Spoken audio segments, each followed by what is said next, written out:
Hi guys, আজকে হলো রিশুর ২.৫ মাসের ইনজেকশন। তো রিশুকে রেডি করিয়ে নিয়েছি। আমি যেহেতু এখন বাপের বাড়িতে রয়েছি, তো এখান থেকেই আমি ইনজেকশনটা ওর দিয়ে নিচ্ছি। তো বাচ্চাদেরকে ইনজেকশন দিচ্ছে। আমরা যেহেতু লাস্টে এসেছি, তো আমরা লাস্টে ইনজেকশনটা নেব। আর পিসির কাছে এখন রিশুকে দিয়েছি। অনেকক্ষণ আমি নিয়ে রাখলাম। তো পিসি বলল, "আমার কাছে দে।" তো সবার মোটামুটি দেওয়া হয়ে গেছে। এখন হচ্ছে রিশুর পালা। সবার লাস্টে রিশুকেই ইনজেকশনটা দিয়েছে। তো ও তো ঘুমাচ্ছিল আর ঘুম থেকে উঠে ভাবছে আমার সাথে এটা কি হচ্ছে? সবাই কি করছে? তো এমনি চুপচাপই ছিল। তো পায়ে দেবে, ওর একটাই ইনজেকশন দেবে। ২.৫ মাসে একটা ইনজেকশন হয়।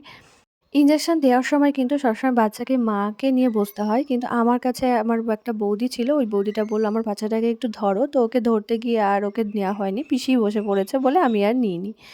ইনজেকশন দেওয়ার পরে রিশু আ ঘুমিয়েই পড়ে। বেশিরভাগ ও মানে আগেরবার যেটা দেখলাম আরকি, ও ঘুমায় পুরো টাইমটাই ও ঘুমায় যখন থেকে ব্যথা শুরু হয়। জানি না এবার কি করবে। তো এখন ওর মানে খেলা করছে আর ও হাত ধরলে না প্রচণ্ড রাগ করে। তো রেগে গেছে হাত ধরেছে বলে।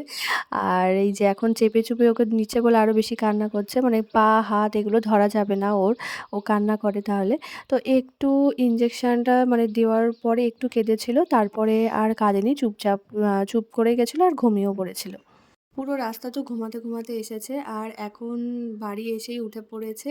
প্রচণ্ড খেলা করলো এতক্ষণ ধরে।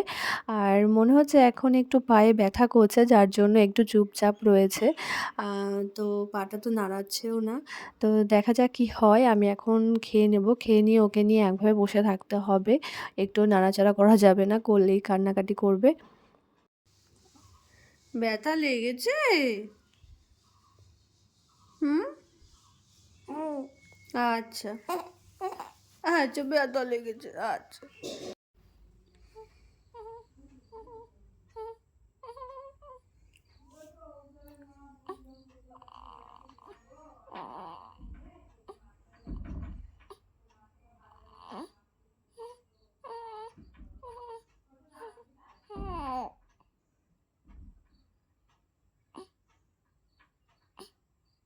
মা, মা, তুই কোথায়? মা, মা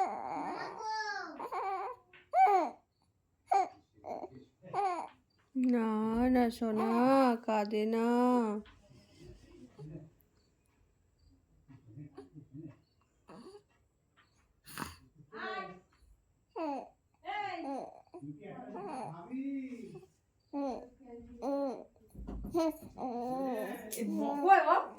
দুপুরে খাওয়া-দাওয়ার পর থেকে আমি একভাবে নিয়ে বসে আছি।